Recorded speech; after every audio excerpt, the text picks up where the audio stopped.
we've changed Abba to Abba. In other words, the vowel at the end, instead of being the God vowel again, A, the beginning, A, creation of all things, has turned into the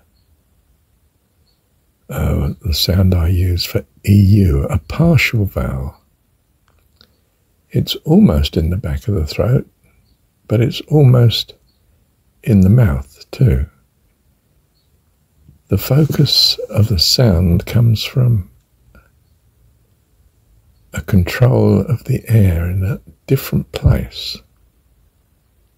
A is quite back in the throat, deeper in the throat. Is almost something done by the back of the mouth. It's forward. Much of our speech is forward. B. You're actually using the lips. Z. You're using the tongue and so forth. We bring the control of the air is somewhere by the mouth. The vowels tend to be the back of the throat. A, E, O, A. Ooh is a bit, no, ooh somehow is both. It's coming forward.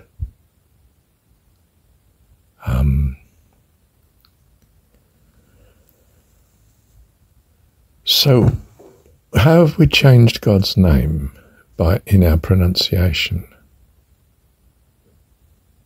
We brought it from creation into speech.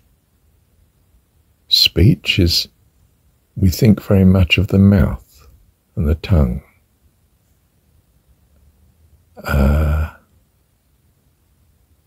Breathing, we think very much of the, well, it could be through the mouth, it could be through the nose. It has to go through that passage of the throat, not the mouth. Doesn't have to come through the mouth. So breathing, life, which is in the word dad, Abba, you see? The the God letter, if you like, the one that signifies God, Aleph in the Hebrew. If Aleph's in there, it's something to do with God, and if A is in there, the equivalent of A in the Sanskrit, it's something to do with God. Ananda, it's all A's. Abba, A's at the beginning, A at the end. Anna, Arya. The really acceptable Hindu names are those that have an A at the beginning and the end. And Abba has that. Abba doesn't. It has a sound of, which I've signified in my phonetic alphabet by EU, but it's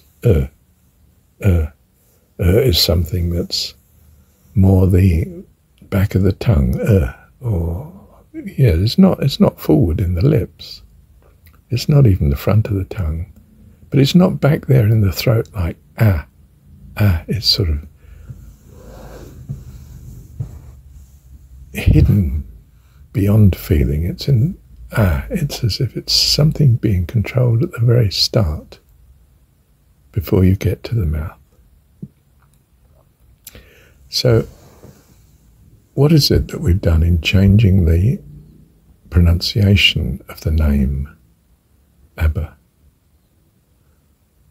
which I can't really say is our name for God, because it's what was perhaps the Aramaic or Hebrew name, I'm not sure, but we're told it was the name. This is the trouble with trying to translate, especially dead languages as we call them. We don't know what they meant in context. We try to gather it from what we make the context to be, given what we think the words around it already mean. And that's conjecture as well, isn't it? I don't mean it's hopelessly wide of the mark, but it can be wide of the mark. You can see how it could be. We've shifted our conception of God from creator to specifying in what sense his creation is.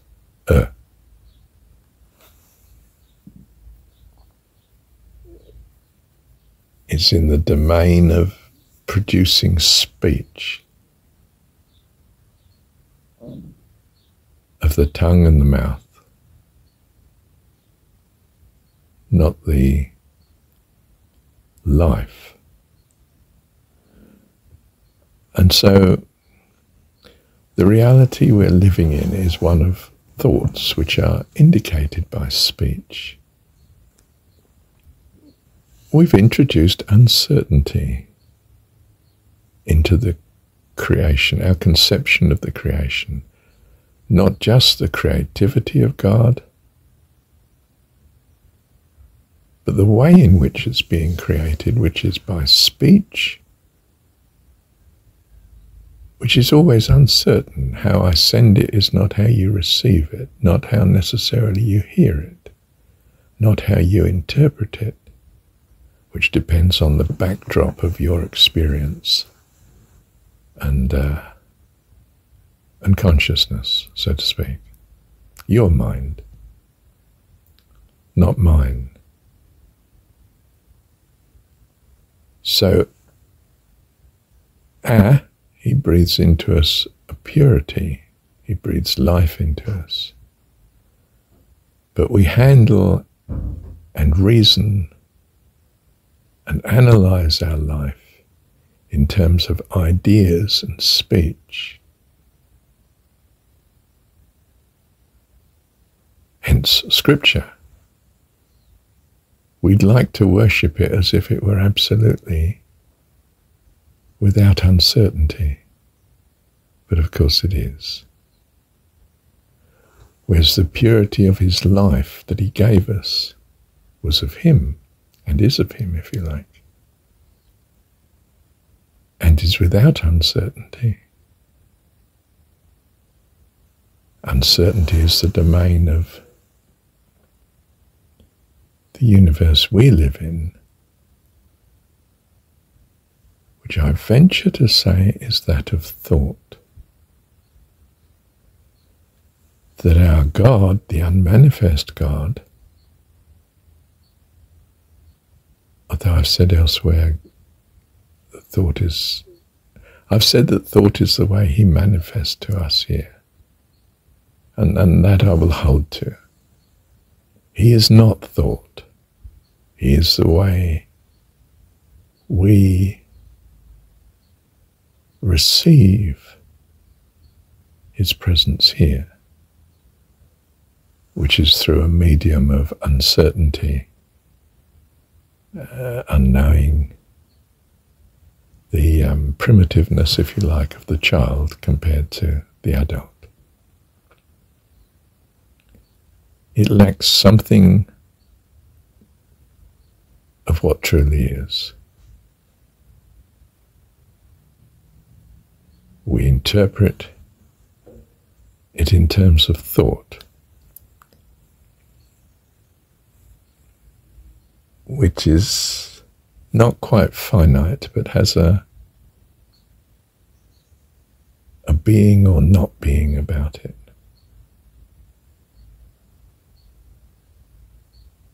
Whereas I almost want to say God is beyond being,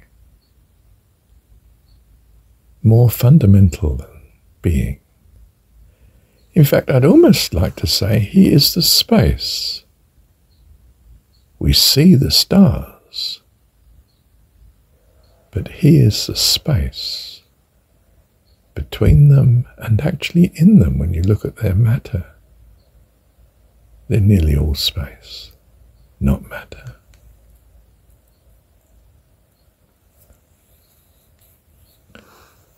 if you like, from a Eastern point of view, the matter is an illusion of the truth of things, the reality of things, which is the space. We dismiss the space as irrelevant. It's empty, it's nothing. It's of no account. Okay, take the space away from the night sky. Oh, you may say, you're left with a blaze of light. No, you're not. The electrons can't be anything but fused to each other and the nucleus without space between them.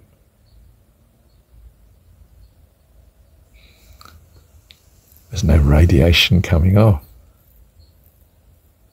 There's no night sky to look at because you're part of this blob of matter as you see it. But the matter itself is actually just made up of space. In some incomprehensible way, congealed space, solidified or concentrated space. But if you take the space away, you don't even have the matter, nor you to perceive it.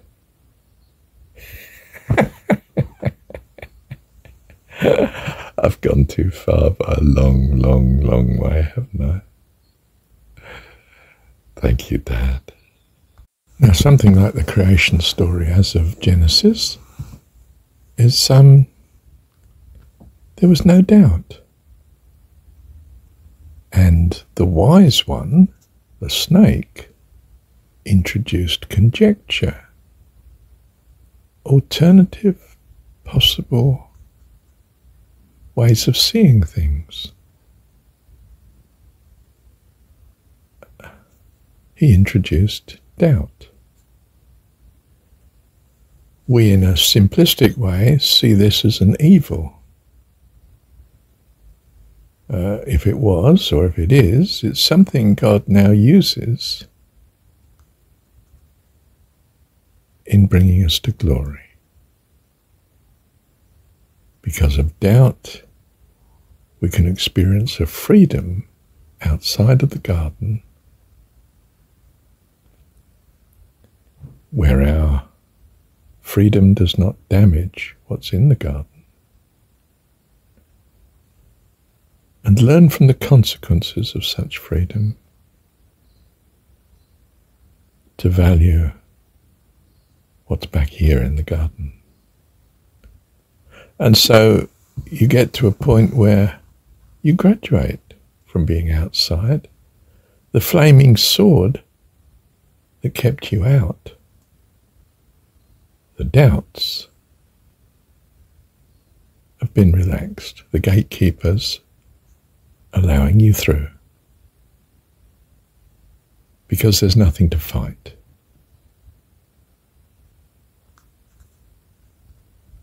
There's nothing that you're going to do with your freedom that will damage heaven, and you are welcome.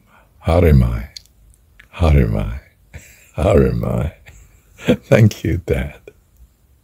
Oh, Harimai, if you're not used to it, is the New Zealand Maori way of welcoming you onto the marae, which is the community stronghold, safe haven, home. And so you wait at the gate of the marae until you're called on. And when the lady, the wise loving mum again, isn't it? The female side of God, calls out that you're welcome, come in. And she's welcoming you into the haven of safety and security, in trust that you're not going to wreck the joint, of course, that you've come in peace. Now she knows you've come in peace because you've stood boldly at the gate without trying to get in or force your way in. In fact, you've even stood there waiting to be invited, not calling to her to open the door. So you humbly wait. Ah, you're no threat. Welcome. And she wants to shower kindness and care upon you, because you're accepted as part of the children of the household. Sure, you may not know her customs yet. Don't sit on the table. It's not done in Maori culture. It's a big insult. You may make all sorts of mistakes, but she'll extend grace towards you because she sees you as child of the household. You are welcome here. Bless you. Thank you, Dad. You can see how the Christian religion has picked up a great distrust of intellect, the academic, the secular line of reasoning, the university without God in its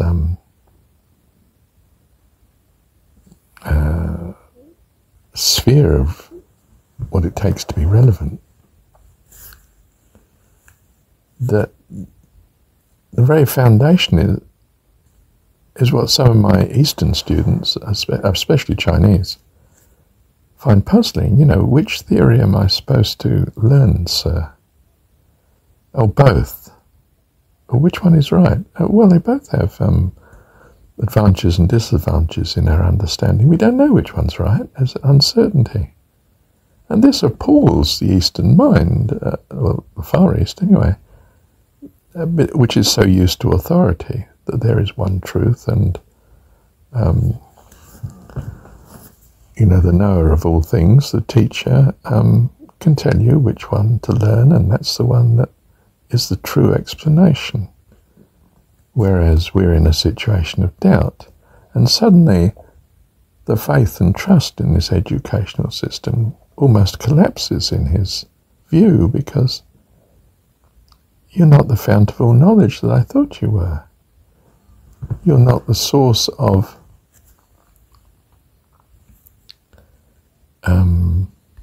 universal intelligence, understanding that I thought. And it's because, of course, the university is struggling with Socrates, his realization that everything's tinged here with uncertainty. I can't be dogmatic about anything. Whereas a dictatorial political regime may want you to be absolutely conforming to a particular set of declared truths and ways to live. A lack of freedom. It's not that we value the freedom per se, it's the fact that given uncertainty and our not knowing, we value freedom greatly in our pursuit of its understanding. We don't wish to simply accept what is taken to be true. We want the freedom to check out if this is the most reliable truth or not, because it's vital to our welfare and happiness. In that sense, Western civilization has made a quantum leap. Historically founded upon something the Greeks seem to be responsible for, if not initiating, at least bringing to our attention in the West. It was probably there in the ancient culture But the religions that have developed from the ancient wisdom, the cultures that have transpired from it, have not been without variety, and some cultures are more effective than others in achieving some goals compared to others, and some values.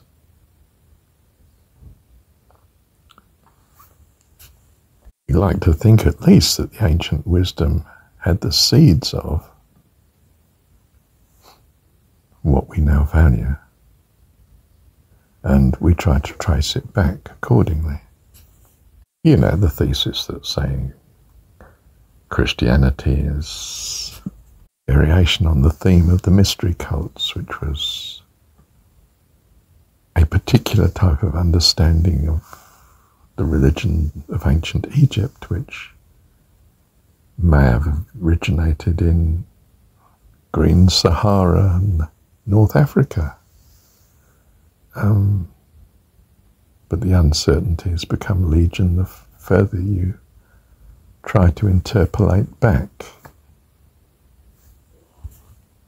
And by interpolate, I mean extend our conjectures of the more recent into the more distant past, and try to understand it and interpret it.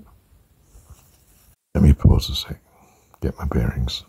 Yes, to the point, Abba to Abba is synonymous with some change going on in our development of our understanding of God, in that we see God as we see him, not as he is. Now that's in ancient wisdoms, that true reality is not necessarily by any means apparent reality that we deal with. And we're seeing that with history and historicity, memory as compared to fact, summary as compared to the fullness of, representation and symbology compared to what it's symbolizing, the original source. We're ever dealing with abstractions, and the data that we have, not least of which is the neurological data coming into the mind, compared to what in some actuality may be going on out there in the world beyond our senses.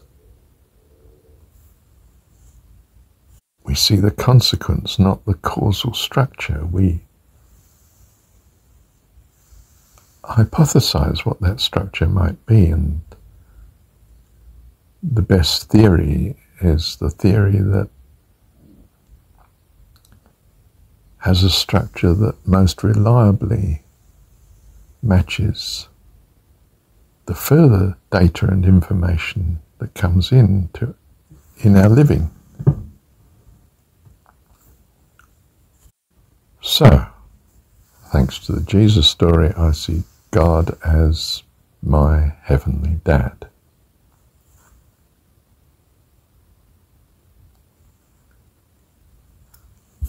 It's a good theory if my well-being is helped by such conjecture. I don't know how valid it is. I take its validity in terms of the consequence of living as if this is so. If I live simplistically as if God is my heavenly dad that loves me and I'm his child, and I therefore reason and predict what is consistent with that, his loving kindness, my good reason for hope of the future, etc., etc., etc. If I find as I go along this is beneficial, I am more persuaded that my view is validated, not so much valid, but validated by my experience, and that is everything to me. Until some fiendish snake comes along and introduces yet another uncertainty, possibility. So you can see the Christian suspicion of the academic. He's the enemy. He's disturbing the nice illusion that we have. Because he's doing it with the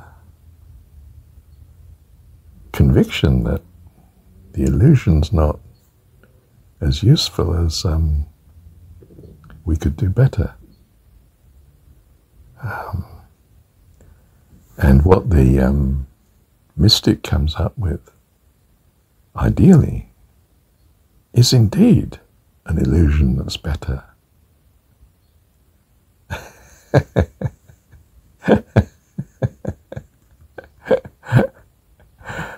How's that? I've now cast the university professor as a mystic. I don't think he'd like that, do you? Well, of course, partly because I'm dismissing him as a phony or not very useful mystic. He just causes uncertainty. We never know whether to accept his new theory or not, and we're suspicious of it because he's coming from a different world where God doesn't exist, perhaps. And from our point of view, he's highly likely to be up the creek in that case. And his recommendations worthless by comparison to the experience we have of trusting what we do. Well, well, well. Thank you, Dad.